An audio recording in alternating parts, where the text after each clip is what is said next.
जो एयर हमें दिखती नहीं है, जो हमारे एटमॉस्फेयर का पार्ट है, क्या आप जानते हैं कि यही एटमॉस्फेयर हमारी जिंदगी का सबसे बड़ा प्रोटेक्टर भी है। ये अर्थ को सिर्फ एक ब्लू प्लैनेट नहीं बनाता, बल्कि लाइफ को पॉसिबल करता है। हमारी अर्थ पर, हमारे सोलर सिस्टम में अर्थ पर एक ऐसा एटमॉस्फेयर है जो लाइफ को सपोर्ट करता है। तो चलिए आज एक जर्नी पर चलते हैं क्लाइमेटोलॉजी की, अर्थ के ऊपर, जहां हम डिफरेंट डिफरेंट एटमॉस्फेयर की लेयर्स को देखेंगे एंड कैसे ये एटमॉस्फेयर अर्थ के ऊपर एक इनविजिबल शील्ड बनाती है, ये समझेंगे। जहां गैसेस, डस्ट और वाटर वेपर मिलकर डिजाइन करते हैं हमारी वेदर सिस्टम का सबसे important part, that is our atmosphere. तो सबसे पहली चीज, व्हाट इज एटमॉस्फेयर? देखिए, एटमॉस्फेयर का मतलब सिर्फ ऑक्सीजन नहीं होता। असल में एटमॉस्फेयर एक कॉम्प्लेक्स मिक्सचर है ऑफ गैसेस, जिसमें ऑक्सीजन भी है of course, water vapour and dust particles. ये अर्थ के चारों तरफ अर्थ को एक कंबल की तरह, एक ब्लैंकेट की तरह घेरे हुए है, and 24/7 it is also rotating with अर्थ। ये एक इनविजिबल ब्लैंकेट की तरह काम करता है। Please understand this thing. अच्छा, एक इंटरेस्टिंग फैक्ट ये है कि 99% जो एटमॉस्फेयर है वो सिर्फ 32 किलोमीटर के अंदर कन्फाइंड होता है। यानी कि अर्थ के सरफेस से up to 32 kilometre you will find 99% of the atmosphere. और सबसे इंटरेस्टिंग बात यह है, ये हमारा एटमॉस्फेयर ट्रांसपेरेंट है विजिबल लाइट के लिए। ना ही इसका कोई रंग है और ना ही इसकी कोई स्मेल। आप इसको सिर्फ तभी महसूस कर सकते हैं when the air blows and it becomes wind. So blowing air is wind basically. So let's first talk about composition of the atmosphere. देखिए, एटमॉस्फेयर के अंदर तीन मेजर कंपोनेंट्स हैं। सबसे पहले गैसेस हैं, सेकेंडली वाटर वेपर है, एंड थर्ड डस्ट पार्टिकल्स हैं। आइए अब इन तीनों को थोड़ा सा डिटेल में समझते हैं। जब आप गैसेस की बात करते हैं हमारे एटमॉस्फेयर के अंदर, तो सबसे पहली चीज, nitrogen is the highest, that is almost 78%। याद रखिएगा। नाउ, नाइट्रोजन बहुत इंपॉर्टेंट है हमारे पौधों के लिए, प्लांट्स के लिए। इवन जो प्रोटीन है बेसिकली हमारी बॉडी में एंड फैट है, वो मोस्टली नाइट्रोजन का ही बना होता है। सेकेंड हाईएस्ट कॉन्सेंट्रेशन में है ऑक्सीजन, जो कि अराउंड 21% है। ये लाइफ के लिए एसेंशियल है, याद रखिएगा। लेकिन जैसे जैसे ऑल्टीट्यूड बढ़ती जाती है, ऑक्सीजन का अमाउंट कम हो जाता है। इसलिए आप जब भी बहुत हाई माउंटेनियरिंग करते हैं तो आपको ऑक्सीजन सिलेंडर कैरी करना पड़ता है। About 120 kilometre above the earth surface, oxygen is almost zero. Third है carbon dioxide. Please understand this thing. Sorry, third है आर्गन, एंड आर्गन के बाद आता है कार्बन डाइऑक्साइड, जो आज लगभग 0.04% है, पहले 0.02% था। और ग्रीन हाउस इफेक्ट का सबसे बड़ा प्लेयर कार्बन डाइऑक्साइड ही है। तो NOAC आप याद रख सकते हैं, no AC। N nitrogen, O oxygen, A argon, C carbon dioxide. Fine. CO2 की इंक्रीज्ड कॉन्सेंट्रेशन ही ग्लोबल वार्मिंग के लिए भी रिस्पॉन्सिबल है। That is quite important. चलिए बात करते हैं नेक्स्ट, वाटर वेपर की। ये हवा की, एटमॉस्फेयर की एक ट्रांसपेरेंट ब्लैंकेट की तरह है। दोस्तों, वार्म ट्रॉपिकल रीजन्स में हमारे एटमॉस्फेयर में ये अप टू 4% हो सकता है। कोल्ड एयर या फिर पोलर रीजन्स में या फिर डेजर्ट रीजन्स में ये 1% के आसपास या उससे भी कम हो सकता है। Water vapour is very important because ये इंसोलेशन को ग्रीन हाउस गैसेस की ही तरह एब्जॉर्ब करता है, प्लस अर्थ से निकलने वाली टेरेस्ट्रियल रेडिएशन को भी ट्रैप करता है। इसी वजह से अर्थ ना ज्यादा ठंडी होती है और ना ही ज्यादा गर्म।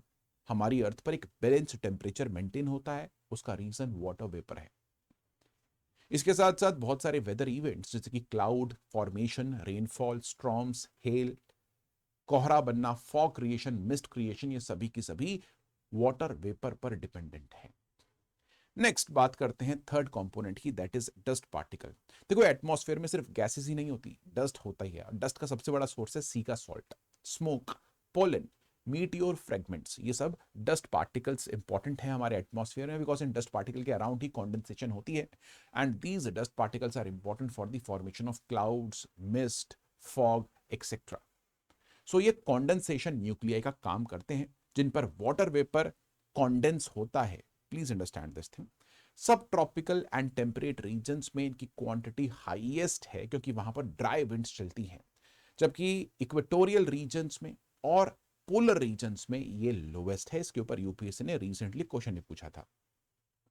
नेक्स्ट बात करते हैं हम डिफरेंट डिफरेंट लेयर्स की ऑफ द एटमॉस्फेयर। देखिए एटमॉस्फेयर एक 5 स्टोरी बिल्डिंग की तरह आप समझ सकते हैं, जिसकी सबसे निचला फ्लोर जो है दोस्तों वो ट्रोपोस्फियर है, जहां पर लाइफ आपको देखने को मिलती है। This is the lowest floor of the building. देखिए आपकी एनसीईआरटी के हिसाब से ट्रोपोस्फियर की एवरेज हाइट अबाउट 13 किलोमीटर के आसपास है। कितनी है? अबाउट 13 किलोमीटर के आसपास ट्रोपोस्फियर की हाइट है। पोल्स पर इसकी हाइट थोड़ी सी कम होती है, that is about 8 kilometres, and equator पर because of convective currents and heat ये इसकी हाइट ज्यादा होती है, that is about 18 kilometre. Please understand this thing. Next, तो मैंने आपको बताया एवरेज हाइट 13 किलोमीटर, पोल्स पर 8 किलोमीटर एंड इक्वेटर पर 18 किलोमीटर। ये सबसे ज्यादा डेंस लेयर है बिकॉज सबसे नीचे है, हाईएस्ट ग्रेविटी यहीं पर पुल लग रहा है, एंड यहां पर आपको water vapour and dust particles भी हाईएस्ट अमाउंट में देखने को मिलते हैं। जितने भी वेदर इवेंट्स हैं, रेनफॉल होना, क्लाउड्स बनना, थंडरस्टॉर्म्स आना, साइक्लोन्स आना, ये सभी के सभी यहीं पर होते हैं। इस लेयर में टेम्परेचर डिक्लाइन करता है विद इंक्रीज इन हाइट, इसी को हम लैप्स रेट कहते हैं, एंड 165 मीटर पर लगभग 1 डिग्री सेल्सियस टेम्परेचर कम हो जाता है, एंड इसको आप समझ सकते हैं about 6.4 degree Celsius temperature drop every 1 kilometre altitude. और सबसे ऊपर होता है ट्रोपोपॉज, जहां पर ट्रोपोस्फियर खत्म हो रहा है, ये रेड लाइन रिप्रेजेंट करती है ट्रोपोपॉज को, जो कि एक आइसोथर्मल लेयर है। आइसो यानी कि इक्वल, थर्मल यानी कि टेम्परेचर। यहां पर हाइट के साथ टेम्परेचर 2-3-5 किलोमीटर तक चेंज नहीं होता। अब अगर टेम्परेचर्स की बात की जाए ट्रोपोपॉज के, तो -80 degree Celsius temperature at equator है, एंड -45 डिग्री सेल्सियस पोल्स पर इसका टेम्परेचर होता है। Please understand. नेक्स्ट हम बात करते हैं अगली लेयर की, जो कि है स्ट्रैटोपॉज। दोस्तों stratopause is the second floor of the building. देखिए इसकी हाइट अबाउट 13 किलोमीटर से 50 किलोमीटर तक एक्सटेंड होती है। यहां पर आपको ओजोन लेयर मिलती है, तो ozone layer is a subset of stratosphere, इसी का पार्ट है। देखिए जब ऑक्सीजन के एटम के ऊपर, मॉलिक्यूल के ऊपर यूवी लाइट पड़ती है तो वो फ्री ऑक्सीजन में कन्वर्ट हो जाता है, एंड फ्री ऑक्सीजन एक और मॉलिक्यूल के साथ ऑफ ऑक्सीजन रिएक्ट कर कर O3 यानी कि ओजोन क्रिएट करता है, और इसी प्रोसेस में यूवी लाइट एब्जॉर्ब होती है and UV light filter out हो जाती है, जो कि लाइफ को खत्म कर सकती है हमारे टेरेस्ट्रियल इकोसिस्टम में। अब because of this UV light absorption in troposphere, height के साथ टेम्परेचर्स इंक्रीज होने शुरू हो जाते हैं। दोस्तों इस लेयर के अंदर मैं आपको बता दूं, कुछ जेट या फिर कुछ स्पेशल प्लेन्स पहुंच सकते हैं। नॉर्मली जो प्लेन होते हैं कमर्शियल, वो ट्रोपोस्फेयर के जस्ट नीचे उड़ता है, या फिर कभी कभी ट्रोपोपॉज में भी उड़ता है, कभी कभी वो स्ट्रेटोस्फेयर में भी जा सकते हैं, लेकिन mostly they fly in this region. Please understand this thing. यहां वेदर नहीं होता, कुछ इंपॉर्टेंट क्लाउड्स हैं, स्ट्रेटोस्फेरिक क्लाउड्स जो यहां पर बनते हैं, जो ओजोन लेयर की होल के लिए भी रिस्पॉन्सिबल है, इसके बारे में हम आगे बात करेंगे। फाइन। नेक्स्ट आता है दोस्तों मेसोस्फीयर। मेसोस्फीयर हमारी अर्थ की सबसे ठंडी लेयर है, it is the coldest layer. इसकी हाइट अप टू 80 किलोमीटर तक होती है, याद रखिएगा। हाइट के साथ साथ टेम्परेचर्स गिरते हैं, बिकॉज यहां पर कुछ भी ऐसा नहीं है जो सन की लाइट को या फिर अर्थ से निकलती हुई टेरेस्ट्रियल रेडिएशन को सोख सके। और अगर आप इसके टॉप पर पहुंचेंगे तो यहां पर टेम्परेचर्स -100 डिग्री सेल्सियस तक होते हैं। दोस्तों ये वही एरिया है जहां पर आपको शूटिंग स्टार्स दिखते हैं। जब भी एक मीटियोर अर्थ के एटमॉस्फेयर में एंटर करता है तो मेसोस्फीयर तक बर्नआउट हो जाता है, एंड जो मीटियोर्स की डस्ट है वो भी आपको मेसोस्फीयर में ही हाईएस्ट अमाउंट में देखने को मिलती है। फिर आती है fourth layer, that is the thermosphere. तो वो थर्मोस्फीयर के अंदर हवा बहुत लेस डेंस यानी कि पतली हो जाती है, और यहां पर आयनाइजेशन होनी शुरू हो जाती है ऑफ द एयर मॉलिक्यूल्स। इसी वजह से यहां पर आइनोस्फीयर की लेयर क्रिएट होती है, और यही आइनोस्फीयर की जो लेयर है वो अर्थ से आती हुई कम्युनिकेशन की रेडियो वेव्स को रिफ्लेक्ट बैक करती है, और रेडियो कम्युनिकेशन इसी आइनोस्फीयर की वजह से, जो कि थर्मोस्फीयर का पार्ट है माय डियर फ्रेंड्स, पॉसिबल होता है। इसकी हाइट अप टू 400 किलोमीटर तक की होती है, याद रखिएगा। और दोस्तों जो ऑरोरा बोरियालिस एंड ऑस्ट्रियालिस हैं वो इसी लेयर के अंदर बनते हैं जो आपको पोल्स के आसपास देखने को मिलते हैं। अगेन यहां पर आयनाइजेशन की वजह से हाइट के साथ टेम्परेचर्स बढ़ने वापस शुरू हो जाते हैं। This is the hottest layer, नाम भी थर्मो है इसीलिए, of the atmosphere. Lastly we will come to exosphere. देखिए ये अर्थ की आउटर मोस्ट बाउंड्री है, 4 किलोमीटर के ऊपर अप टू 10,000 ऑफ किलोमीटर आपको एक्सोस्फीयर देखने को मिलता है। हवा बहुत ही थिन यहां पर होती है और mostly hydrogen and helium gases यहां पर प्रेजेंट हैं।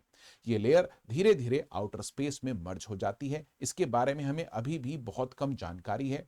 ज्यादातर सैटेलाइट्स जो हैं वो इसी रीजन में हमारे एक्सोस्फीयर के अंदर ही घूमती हैं। अब एटमॉस्फेयर कुछ एलिमेंट्स हैं जो लाइफ को डायनेमिक बनाते हैं, एंड दीज आर टेम्परेचर जो हमें पढ़ना है आगे, pressure, winds, humidity, clouds, precipitation. ये सारे एलिमेंट्स एटमॉस्फेयर की अलग अलग लेयर्स के इंटरैक्शन से मिलकर काम करते हैं। इन सब का डिटेल्ड रोल है जिनको हम नेक्स्ट चैप्टर्स में स्टेप बाय स्टेप मेरे भाई पढ़ेंगे।